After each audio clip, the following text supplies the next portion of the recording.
Ever catch yourself focusing on what's wrong instead of what's possible? Or judging someone too quickly only to realize you were off? That's not a flaw. It's your brain doing what it was wired to do, taking shortcuts. In this special series, we're walking through my book, Seeing Sideways, one chapter at a time.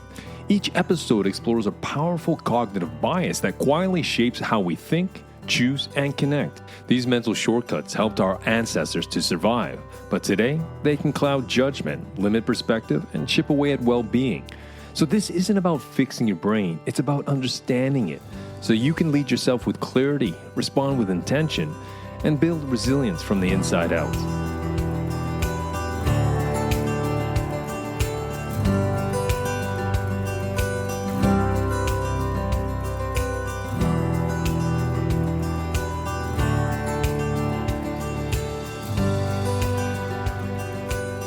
In this episode, we are kicking off part 3 of the cognitive biases of my book, Seeing Sideways.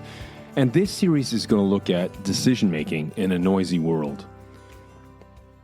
You know, every day we're faced with choices, small, some life-altering, in today's fast-paced, information-saturated world. The noise surrounding these choices can be overwhelming. From endless data to social pressures to the constant stream of opinions and predictions. We often struggle to make decisions that are truly grounded in reality. So in part 3, we're going to explore how our brains, despite their best intentions, lead us astray in decision-making. The biases we explore here affect how we perceive risk, how we weigh evidence, and how we evaluate our chances of success. We often rely on instinct and intuition, but these biases distort our judgments, causing us to make decisions based on faulty assumptions and overconfidence rather than clear, objective thinking. Now, throughout this part, we'll explore a set of cognitive biases that quietly shape our decisions and perceptions.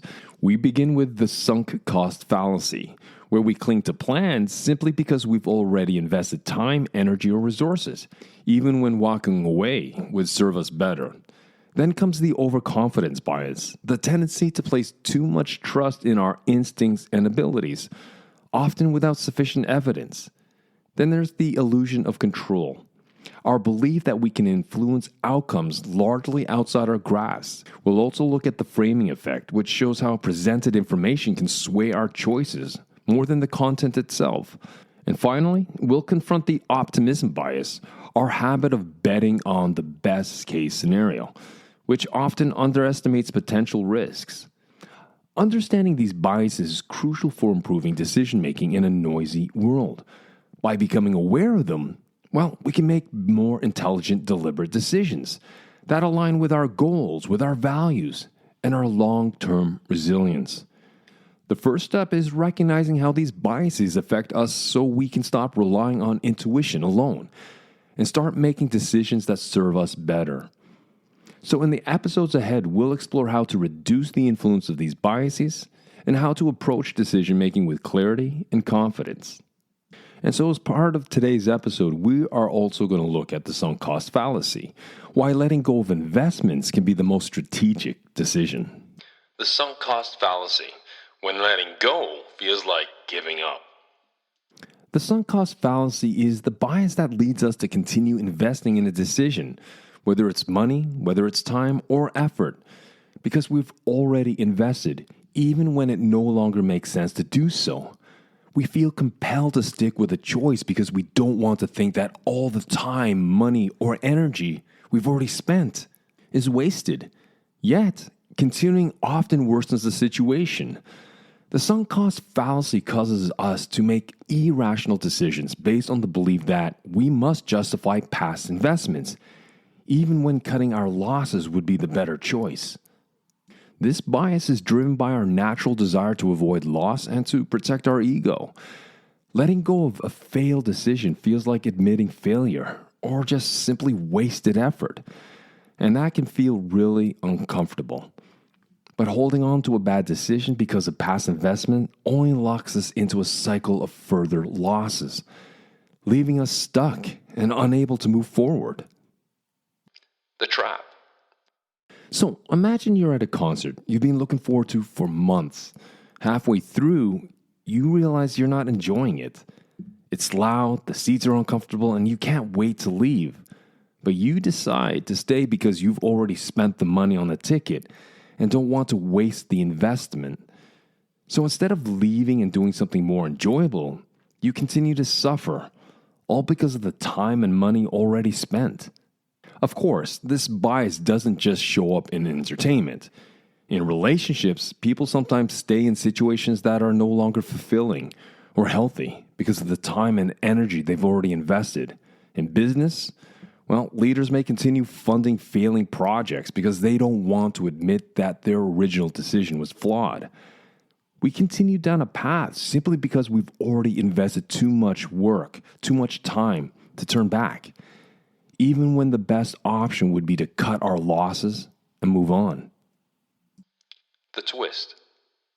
The sunk cost fallacy evolved to avoid the discomfort of loss.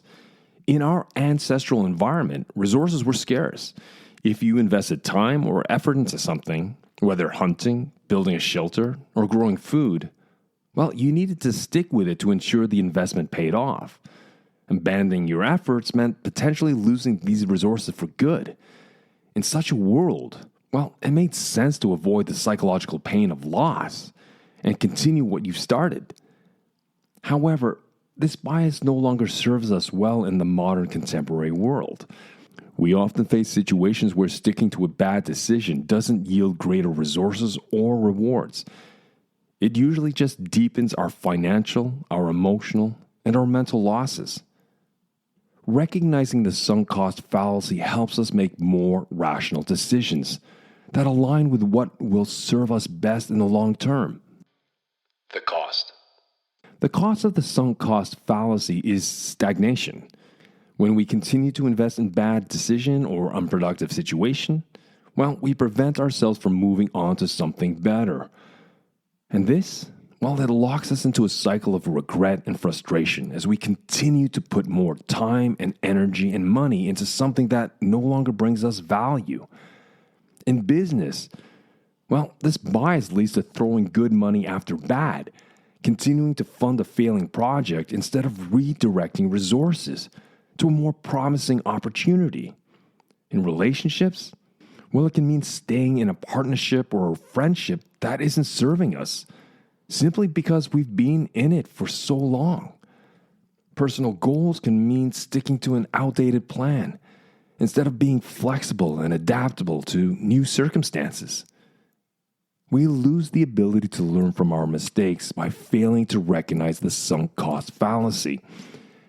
We don't take the opportunity to reassess our situation, adjust our course, or to improve. We allow our past investments to dictate our present decisions, keeping us stuck in patterns that no longer benefit us. The contrarian move. To overcome the sunk cost fallacy, adopt a mindset of rational detachment, choosing clarity over commitment to what no longer serves you. The contrarian approach invites you to stop asking whether you've invested too much to quit, and to start asking whether continuing aligns with your values and goals. Detaching from past investments, well, that frees you to choose based on current realities and also future possibilities, rather than emotional ties to what's already gone. Reframe letting go as a strategic move. Instead of interpreting quitting as a failure, redefine it as wisdom.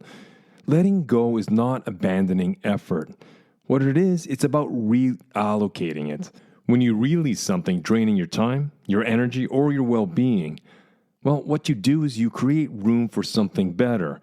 This mental shift helps turn regret into resilience and forward motion. Prioritize future value over past effort. Ask yourself, if I were starting fresh today, would I still choose this path?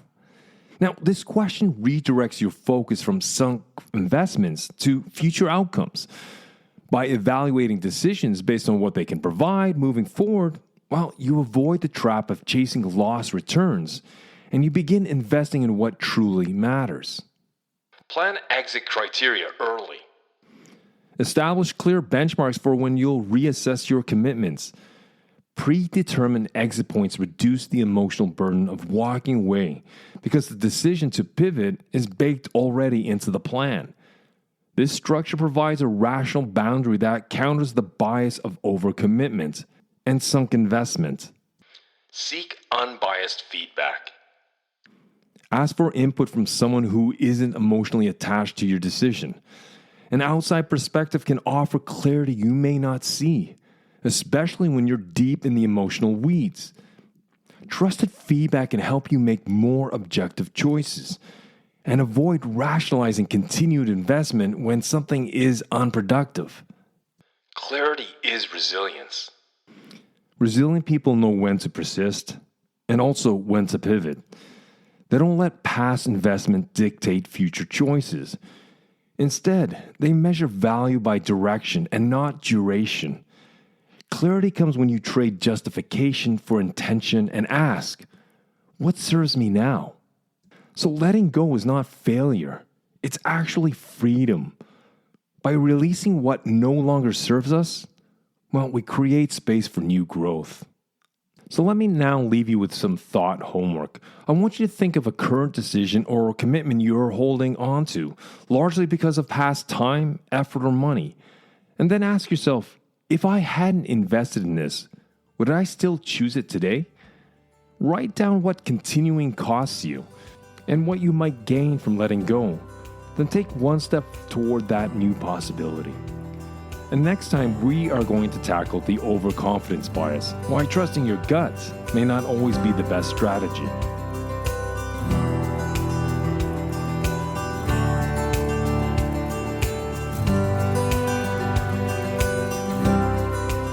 Thanks for listening to this episode of Seeing Sideways. These biases aren't flaws, they're part of how our brains make sense of a complex world. But with awareness, we can move from reaction to reflection, from assumption to intention. So if today's episode offered you a new perspective, please share it with someone who might benefit. Because the real work of thinking clearly, choosing wisely, and leading with purpose, well, it's all an inside job. See you next time.